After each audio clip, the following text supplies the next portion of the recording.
bienvenue sur AOS Geeks. Aujourd'hui, on fait notre deuxième Faction Focus de la V3. Aujourd'hui, on parle d'une armée que Yann affectionne particulièrement, les Gloomspite Gits. Une armée qui est un peu mal aimée de Games Workshop. On va voir si avec la V3, ça s'est amélioré ou non. Alors, on va y aller avec le même format qu'on a utilisé pour notre vidéo précédente, c'est-à-dire qu'on va avoir trois catégories. On a ce qu'on va appeler sur la table des unités ou des sous-allégeances qu'on juge particulièrement bonnes, du moins qui ont été améliorées par la V3. On a sur les tablettes, malheureusement, ben c'est ça, des unités qui peut-être ont souffert un peu des nouvelles règles ou des ajustements de coups en point qu'on va peut-être voir un peu moins sur les tables de jeu. Et finalement, on a ce qu'on peint. Ça, ben, c'est les belles surprises qu'on a eues dans le Battle Tome avec la nouvelle version. Donc, on va commencer avec sur la table, ce qui est positif avec la V3 pour les Gloomspite Gits. On sait d'emblée que ce n'est pas une faction qui est très, très forte. Fait Yann, qu'est-ce que tu peux nous dire d'abord de façon générale sur la faction en V3? Qu'est-ce que tu en penses? Bien, malheureusement, ce ne sera pas un review qui va être aussi positif que ma review des Sylvanettes. Les Gloomspite, je pourrais dire en blague que sur les tablettes, c'est le Battle Tome au complet. J'ai quand même trouvé des éléments, des unités qui se sont améliorées, qui devraient probablement mieux performer en V3. Donc, il y a quand même des éléments positifs, mais dans l'ensemble, c'est un résultat assez décevant. Puis, je veux quand même en profiter pour remercier P.O. Savard et Christian Riel, avec qui, ces deux joueurs Gloomspite, avec qui j'ai eu l'occasion d'échanger pas mal dans la préparation de cette vidéo-ci. Les trois, là, on arrivait aux mêmes conclusions, on avait pas mal le même avis. Donc, merci les gars pour vos avis. Là, ça a contribué à ma réflexion sur les Gloomspite. Alors, on commence avec sur la table le spell Curse of the Spider God. Oui, donc c'est un sort qu'on ignorait complètement en V2, mais qui en V3 va pouvoir être un petit trick intéressant. Ce sort-là, en fait, il permet de cibler une unité ennemie à 24 pouces. Il se lance sur un 7+, et jusqu'à notre prochaine phase de héros, cette unité-là qui a été ciblée va rater ses jets de touche sur des jets non modifiés de 1 ou 2 au lieu de sur des 1, et va automatiquement aussi rater ses jets de sauvegarde sur des jets de 1 et de 2 plutôt que sur des 1. Donc, on voit déjà que lancer ça sur un héros comme Archaon, comme donc un gros héros, ça fait en sorte que même s'il est sur une sauvegarde à 2+ avec Ignore du Rend, il va quand même rater, il va quand même être effectivement sur un 3+ de sauvegarde, peu importe les bonus qu'il se donne. Puis même s'il se donne all-out attaque ou quoi que ce soit, il va quand même être sur du 3+ pour toucher. Donc, ça permet vraiment d'annuler les bonus all-out attaque, all-out defense, Mystic Shield, qui sont à un héros en fait. Donc, si c'est lancé au bon moment sur le bon héros, ça peut vraiment nerfer un peu ses attaques, mais surtout nous permettre de passer un gros héros, là, de surprendre un adversaire. Donc, c'est un sort qu'on ne jouait pas en V2 parce qu'il n'y avait à peu près pas d'unité qui touchait sur du 1+ ou qui touchait sur du 2+ ou qui sauvait sur du 2+. Mais là, c'est beaucoup plus fréquent en V3. Donc, ça devient un sort que je vais certainement tester à fond. Puis même en fait, tu parles des grands héros monstrueux qui, eux, adorent la troisième édition jusqu'à présent. Mais au-delà de tout ça, je regarde une unité qui peut quand même surprendre juste au niveau de ce qu'on a vu jusqu'à présent des Stormcast. En date d'enregistrement, on n'a pas le nouveau Battle Tome des Stormcast. Les Annihilators à 2+ de sauvegarde sur le War Scroll. Mais soudainement, une petite unité, et donc une unité de 3 jusqu'à présent de ce qu'on voit, 3 points de vie chacun, mais on fait ce sort-là sur cette unité-là, une unité qui peut avoir beaucoup d'attaques, donc du volume d'attaque, comme une unité d'archer, par exemple, peut soudainement menacer de façon intéressante des unités comme ça, même si on n'a pas de blessure mortelle par le volume d'attaque. Donc, c'est un très beau combo qu'on peut avoir à ce niveau-là, selon moi. Absolument. Super sort qui était inutile en V2 ou à peu près, mais en V3. Ouais. On enchaîne avec le Loon Boss sur Mangler. Oui, ben en fait, c'est un héros monstre, donc il a accès aux habiletés monstrueuses, aux habiletés héroïques aussi, donc ça, c'est un plus. Surtout, le problème du Mangler, en fait, c'était sa fragilité. Hein. Il est sur une sauvegarde à 4+, il a seulement 12 points de vie, donc il peut frapper comme un train, mais très, très vulnérable. Donc là, moi, je pense que la capacité à se régénérer avec le Heroic Recovery, ça va l'aider un peu. Et aussi l'accès à l'artefact Amulet of Destiny. Donc, on peut aller chercher un 5+ de Feel No Pain. Donc là, ça va devenir vraiment plus intéressant là, en fait, ça va lui augmenter sa durabilité. Donc, de ce côté-là, c'est bien. Il y a aussi, c'est une unité qui va bien profiter aussi du All-Out Offense parce que donc, ça va permettre de fidéliser ses attaques qui font très, très mal, en fait, là. On parle d'attaques à D6, des attaques à 3 de dommages. Donc, vraiment, c'est une unité, finalement, qui va un petit peu profiter là, des différents bonus. Ouais, puis en fait, justement, tu sais, quand on va ajouter à ça tout ce qui est les Monstrous Rampage, tu sais, donc, c'est plusieurs nouvelles couches de règles qui s'ajoutent à un War Scroll qui était déjà bien apprécié quand même en V2. Donc, on ajoute les actions héroïques, on ajoute les Monstrous Rampage, on ajoute la possibilité de rendre cette pièce-là assez résiliente, donc avec des Mystic Shield, avec des Best Day Ever ou Finest Tower, peu importe comment vous l'appelez par chez vous. Donc, ça reste effectivement donc une pièce qu'on va revoir sur les tables.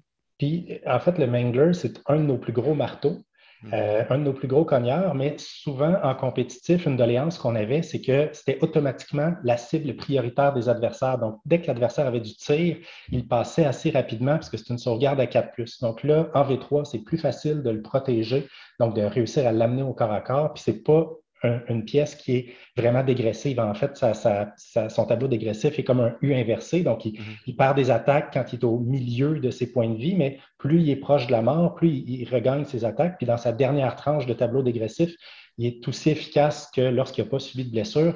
Donc, des fois, juste aller chercher le petit Wild Save à 5+ pour le faire survivre un peu plus longtemps, même s'il rentre dans une unité ennemie et qu'il lui reste 2 points de vie, il va frapper à pleine force puis il va faire très, très mal.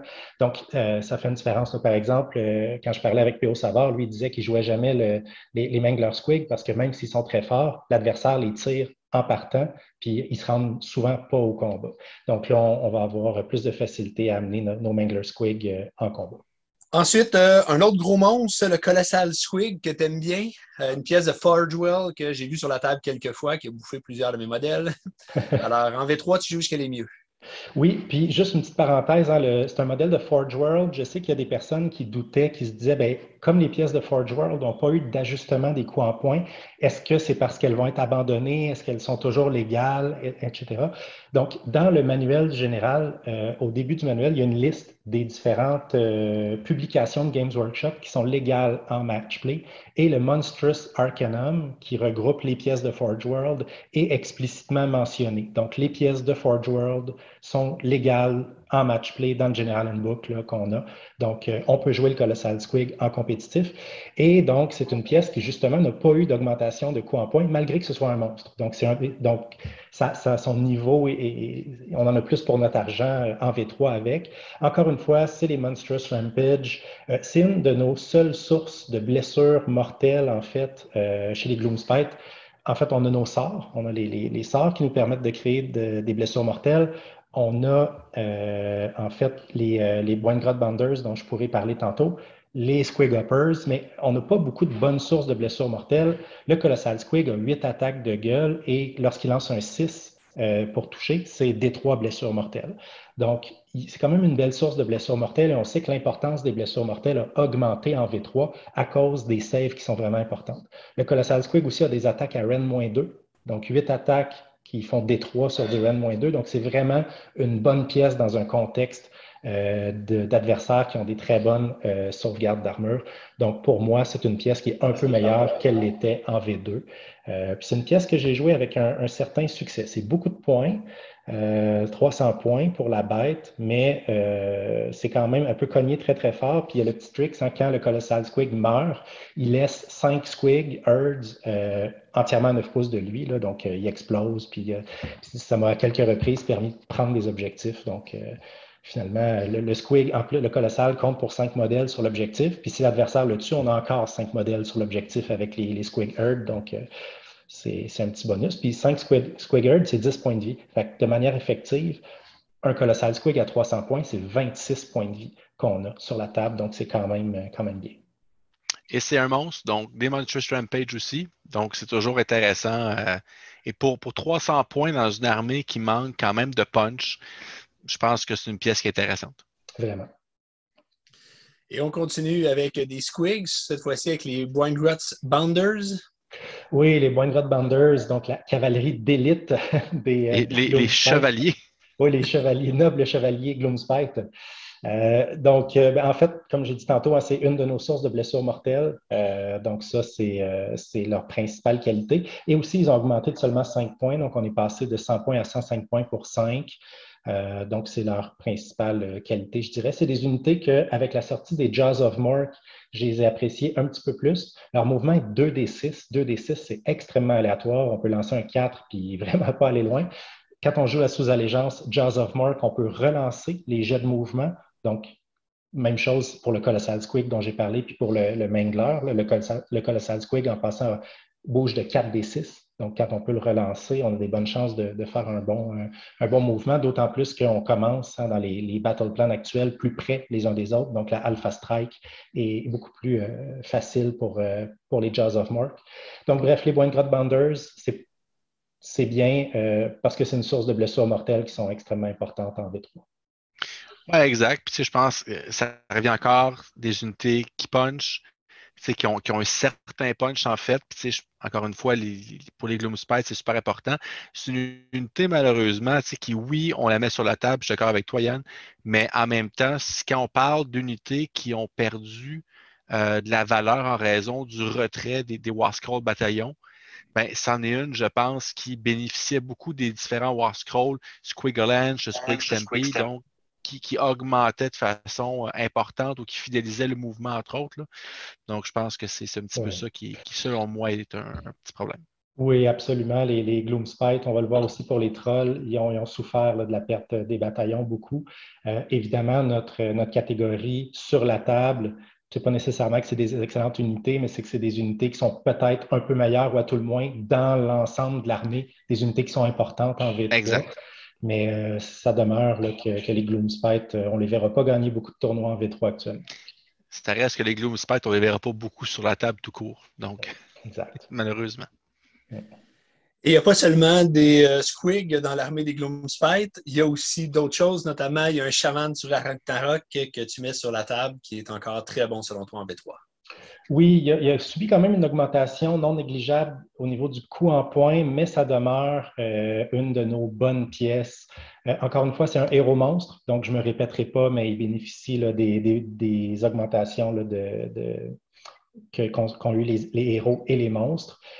Et c'est surtout un bon caster, donc il lance 2 sorts à +1. Je pense que les sorts Gloomspite sont assez importants en V3. Le Mystic Shield est extrêmement important à réussir à passer. J'ai parlé du Curse of the Spider God, qui est très important. Donc, lui, il va le lancer à +1. Donc je pense qu'il y a une place dans les armées Gloomspite, assurément. Ben, en fait, je pense que l'élément important, c'est le +1. C'est le +1 tout casse. Tu parles du Curse of the Spider God qui se casse sur un 7+. Donc, 7+, c'est un peu en haut de 50% des chances juste de réussir le jet sans compter les possibilités adverses de l'unbinder. Là, on ajoute le +1. Ça devient sur un 6. C'est déjà plus facile à faire et plus difficile à l'adversaire à unbinder également. Donc, je pense que c'est un excellent choix qui va bien avec le sort là, qui prend beaucoup de valeur en V3. Et son effet, son +1 au casting, est un effet de totem. Il affecte tous les sorciers Spider-Fang entièrement à 12 pouces de lui. Et ça va rejoindre le modèle que je choisis de peindre tout à l'heure. Super. Ensuite, on a le Fungoid Shaman, un autre sorcier que tu joues, que tu mets sur la table. Oui, et lui, on se rappelle, le Fungoid Cave Shaman, à chacune de nos phases de héros, sur un 4+, il nous donne un CP. Vu l'importance des CP en V3, je pense que le Fungoid va être vraiment, vraiment important à jouer. Ça reste 95 points, si ma mémoire est bonne. Donc, ça reste une unité qui est relativement peu chère. On a 4 points de vie, mais il y a un Feel No Pain, donc un Ward à 4+, donc il est quand même résistant. Lance un sort par tour, mais une fois dans la bataille, peut en lancer 2. Source de blessure mortelle avec la magie. Donc, mais surtout, on va le jouer pour les points de commandement. Oui, ben on l'a vu en V3, les points de commandement demeurent une ressource qui est vraiment intéressante, qui est vraiment importante. Donc, tout ce qui peut nous permettre d'en générer davantage a son importance.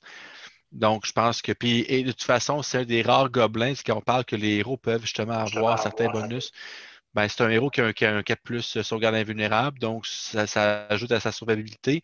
Donc, pour le tuer d'un seul coup, c'est plus difficile. Après, on peut le guérir avec des interventions héroïques. Donc, ouais, c'était un must en V2, ça est toujours en V3, je pense. Absolument. Je me permets ici un petit commentaire sur les points de commandement. Je ne sais pas si ça a été votre expérience à vous aussi, mais pour les quelques parties que j'ai jouées, j'étais content en V3. On a plein de points de commandement, mais finalement, il y a tellement de bonnes habiletés de commandement qui se sont rajoutées qu'on veut faire dans la phase de l'autre, dans notre phase, que finalement, c'est une ressource qu'on se retrouve souvent à se dire j'en aurais pris un ou deux de plus, ça aurait fait toute la différence, j'aurais pu faire un redeploy ou un unleash shell de plus, peu importe. Fait un point de commandement de plus, une phase sur deux parce que c'est sur 4+, c'est vraiment, ça va être apprécié, ça peut faire une différence dans la partie. J'aime mieux avoir moins de points de commandement, avoir plus de points de commandement, finir avec trop de points de commandement que me dire « Ah, il m'en manquait un » pour faire exactement ce que je voulais faire. Donc, avec ça, ça vient rendre l'accessibilité aux habilités beaucoup plus facile et beaucoup plus facile à gérer surtout. Absolument. Et un autre héros qui, cette fois-ci, lui, est nommé, mais qui va te générer des points de commandement, ça va être Skragrott que tu mets sur la table. Ben voilà, encore une fois, Skragrott génère des points de commandement supplémentaires, est une source de blessures mortelles avec ses sorts. Donc, pour la même raison que le Fongoïde, je pense que Skragrott devient. Il était intéressant en V2, même si on ne le voyait pas vraiment dans les listes. Et quelques listes qui parfois performaient bien dans les tournois ne jouaient pas Skragrott. Je pense que ça vaut la peine de l'intégrer là, en V3 compte tenu de sa génération de points de commandement. Je vais certainement le tester. Oui, il y a aussi une petite attaque sournoise au niveau du tir Oui. qui peut générer du dommage donc à chaque phase de héros adverse. Donc, ça, je pense que c'est intéressant pour des petits héros parce qu'il y a quand même tout sur un 3+. On peut avoir un 2+ avec A Lot of Fun dans la phase de tir qu'on ne risque pas tant d'utiliser dans l'armée. Mais en faisant ça, on peut donc aller chercher, ignorer le Lookout Search d'un petit héros, un petit mage, par exemple, faire un peu de dommages et il nous reste un point de vie, peut-être forcer la main avec une action héroïque que l'adversaire ne veut peut-être pas nécessairement faire pour sauver son héros, donc de ne pas risquer de le perdre. Donc, il y a une belle, comme des très belles choses à faire avec Skragrott. Et comme tu l'as mentionné, ben, les points de commandement, on n'en a jamais assez. Et tu as été pigé aussi du côté des Troggoth, une unité qui, selon toi, est meilleure avec la V3, les Roggoth. Elle est meilleure ou, dans le cas des Gloomspite, on dit meilleure, mais c'est peut-être les unités qui ne sont pas devenues pires. Je suis désolé pour les amoureux des Gloomspite. Sachez que cette review un peu négative me fait très, très mal au cœur. J'adore mes Gloomspite. Je les joue depuis, je ne sais pas, la 5e édition de Warhammer Fantasy.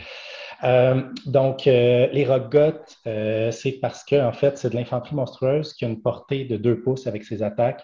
Donc, c'est possible de vraiment tous les jouer par groupe de 6 ou même par 9. Christian Riel, lui, milite en faveur d'un groupe de 9 Roggoth. Puis dans les playtests qu'il a fait, il est capable d'amener les 9 Roggoth en combat, donc à portée d'attaque d'un adversaire, tout en maintenant la cohérence. Donc, c'est très rare qu'on peut amener une infanterie monstrueuse de 9 là, à portée. Et l'autre élément aussi, c'est qu'ils ont un petit nombre d'attaques à haut dommage. Hein. Chaque Roggoth a 2 attaques. Ren -2, 3 de dommages. En fait, c'est 3+, Ren -2, 3 de dommages. Donc, chaque miss nous fait très, très mal.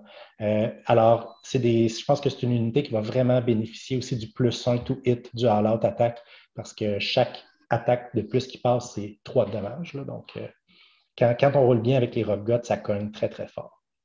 Oui, exactement. Puis ce qui est intéressant des unités d'infanterie monstrueuses de manière générale, c'est qu'on peut subir un certain dommage avant de perdre de l'efficacité d'unité. Mm-hmm. On peut encaisser quelques blessures. Quand on a des unités à un point de vie ou 2 points de vie, ben, chaque point de vie qu'on perd diminue l'efficacité de l'unité, alors qu'une unité d'infanterie monstrueuse, ben, on peut conserver un peu plus longtemps cette efficacité-là. Donc, c'est intéressant, puis effectivement, je pense que du flat 3 dommages avec du Rend -2, surtout dans un jeu où on peut ignorer du Rend, ben, au moins c'est pas des blessures mortelles, mais ça peut être du dommage qui est intéressant. Puis, si l'unité est entièrement détruite, c'est l'idée d'en jouer 9. Si notre général est un Troggoth, avec la pièce de terrain, le Lone Shrine, sur un 4+, on en ramène 5. Donc, Oups. c'est pas banal là, parce que 5, c'est 20 points de vie. Malheureusement, ben, c'est de l'infanterie monstrueuse à 4 points de vie, donc ils comptent pour un seul modèle sur les objectifs, pas deux. Donc, je pense que les Troggoth vont continuer à avoir de la difficulté là, dans le méta, mais les Rockgoth sont ceux peut-être qui sont le meilleur. Et ce qui est intéressant, c'est que justement, tu en joues 9, tu les ramènes, tu en ramènes 5. Donc, maintenant, tu n'as plus à respecter la cohérence d'unité En effet. à un pouce de deux modèles. Donc, c'est un petit avantage à ce niveau-là. Mhm. Et tu as aussi été chercher, tu as travaillé fort, tu as creusé du côté des Spider Fang, voir s'il y a quelque chose qu'on peut sortir. Selon toi, les Spider Riders sont quand même un peu meilleurs en V3. J'ai mis dans ma liste, j'avais mis un petit astérix à côté des Spider Riders pour me rappeler de dire, écoute, je demeure dubitatif. La raison pour laquelle je les ai mis sur la table, c'est qu'ils génèrent des blessures mortelles. Donc, leur jet les araignées, les jets non modifiés de 6 font une blessure mortelle. C'est 2 attaques par araignée. Donc, juste un groupe de 5 à une centaine de points, bien, on a 10 attaques qui font des blessures mortelles sur des 6 et on a moyen de l'amener à un 5+. Donc là, ça commence à générer pas si mal de blessures mortelles. P.O. Savard a fait des playtests. Là. Il y a une liste qui a essayé avec Kragnos puis des Spider Riders, des Spider Fang. Puis il m'a dit que c'était la meilleure liste à laquelle il était arrivé jusqu'à maintenant en Gloomspite, justement avec la génération de blessures mortelles là, des Spider Riders. Donc, mais je ne les ai pas testés moi-même, puis je demeure dubitatif là, parce que les Spider Riders sont sur une sauvegarde à 5+, là, donc ça meurt. Ça meurt dès qu'on les regarde avec des gros yeux méchants. Là, donc, Ouais. Ah, ben, tu sais, en même temps, ça donne de la mobilité, ouais. ce qui est pas mauvais. Tout ce qui peut générer de la blessure mortelle a son intérêt à mes yeux.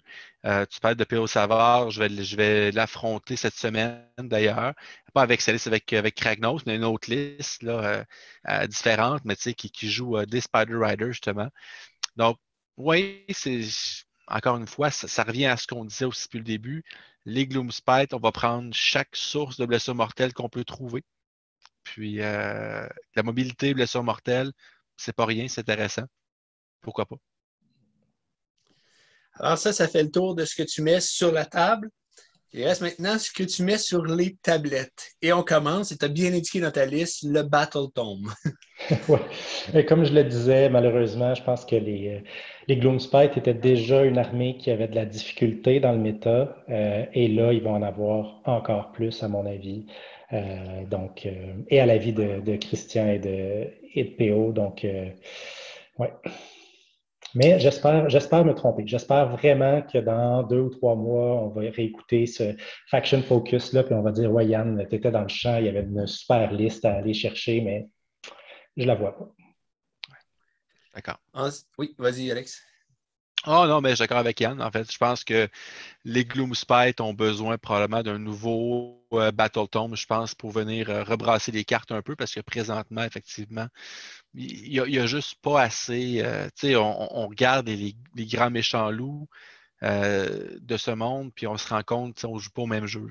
Fait que c'est ça qui est la différence. Non, les habiletés d'allégeance des Gloomspite sont vraiment mauvaises comparativement aux habiletés d'allégeance des bonnes armées.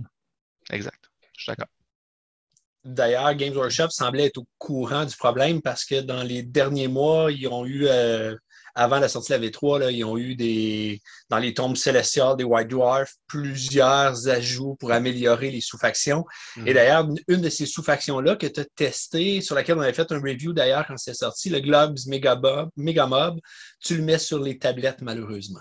Oui, le Glogs Megamob, c'était la sous-allégeance des Troggoth. C'est la sous-allégeance avec laquelle Christian Riel a fait quand même un 4-2 là, au Clash avec une armée entièrement de trolls. Donc, on arrive, un bon joueur habitué de jouer sa liste, était capable de faire une assez bonne performance. Ce qui rendait la Glogs Megamob intéressante, c'était aussi beaucoup le bataillon auquel ça donnait accès. Bataillon qui permettait de se replier et charger le même tour. Donc là, ça, c'était vraiment intéressant parce que ça permettait des tricks de mouvement, de saisie d'objectifs, ainsi de suite. Là, on perd ce bataillon-là, comme tous les autres bataillons la V3. Et les autres éléments, les bonus que ça donne, c'est un bonus à au jet de régénération des Troggoth, mais le trait de commandement, l'item magique qui vient avec sont trop mauvais. Il y en a des meilleurs dans le Battle Tome. Donc, on ne la jouera pas. Même si on joue une liste entièrement de Troggoth, je pense qu'on va aller vers.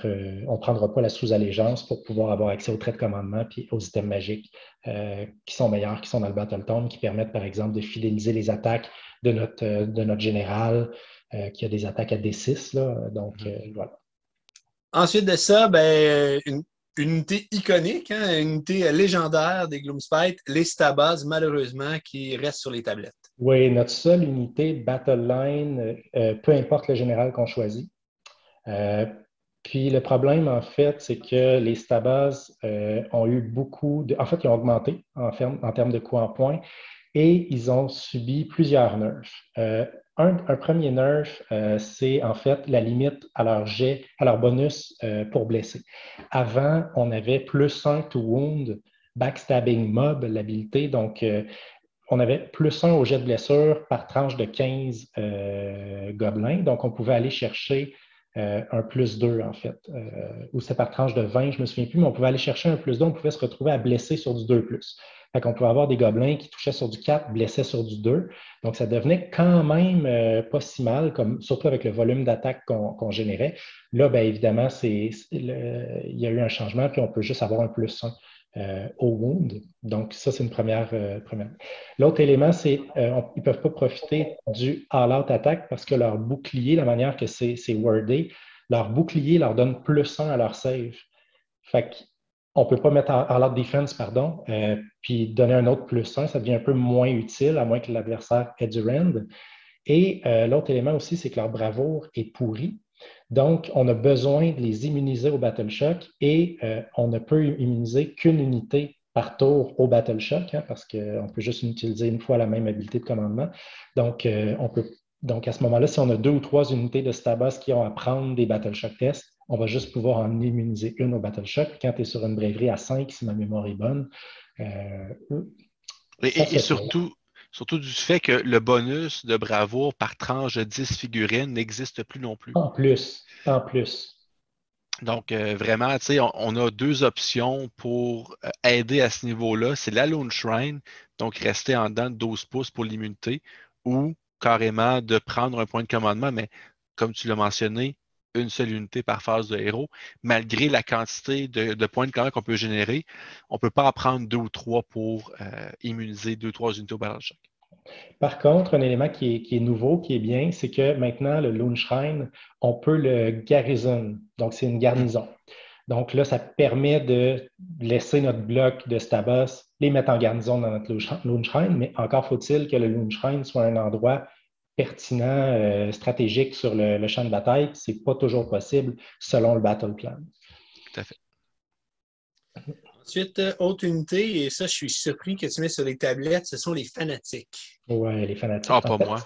Ouais, c'est que les fanatiques, ouais, c'est super dommage, mais le problème, c'est que les fanatiques, on les sort au début de la phase de charge. Et on sait maintenant que tous les monstres ont la capacité sur un 2+, de faire des 3 blessures mortelles sur la charge. Donc, d'emblée, ils deviennent inutiles contre les monstres parce que le monstre n'hésitera plus à nous charger. Il va charger, il va faire son D3 blessures mortelles, il va en tuer 1, 2, 3 sur les 5.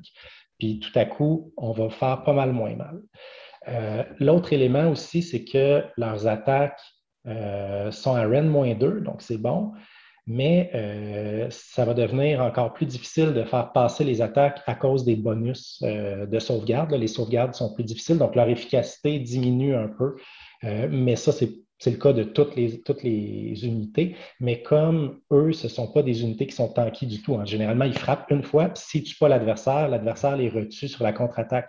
Donc, c'est un one-hit wonder, si on veut.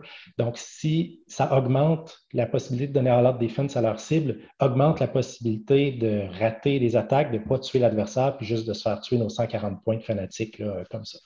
L'autre élément aussi, c'est avec Unleash Hell. Si l'adversaire est moindrement stratégique, il va se placer de manière à pouvoir faire un Unleash Hell puis tuer nos fanatiques qui n'ont aucune sauvegarde finalement. Fait que tuer 5 points de vie, pas de sauvegarde, même une petite unité de tireur, va être capable de les tuer facilement. Donc, ils deviennent extrêmement vulnérables. Un adversaire qui joue bien va être capable de les éviter là, assez facilement.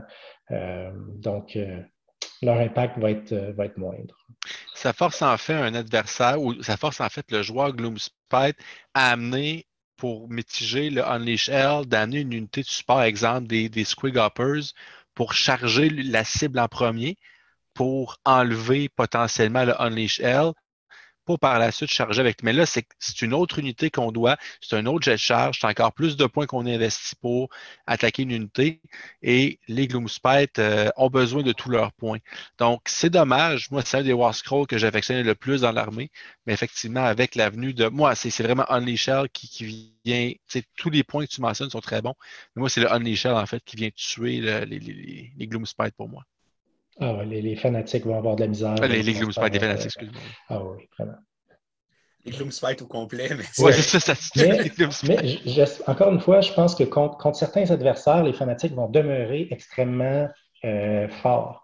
Hein, il y a des adversaires qui n'ont pas la possibilité de faire Unleash Hell, qui n'ont pas vraiment de tir. Il y a des adversaires qui ne sont pas sur des sauvegardes à 2+, ignorent un grand. Donc, ceux-là, les fanatiques vont continuer à faire le travail. Ce n'est pas tous les adversaires qui peuvent faire des blessures mortelles sur la charge, mais il y en a plus qu'avant. Donc, par exemple, avec les Beastka Raiders, moi, je n'avais pas peur des fanatiques parce que sur la charge, je faisais des blessures mortelles. Fait que je tuais l'écran de fanatiques avant qu'ils puissent me frapper. Mm-hmm. Mais, très vrai. Et là, maintenant, tous les monstres peuvent faire ça.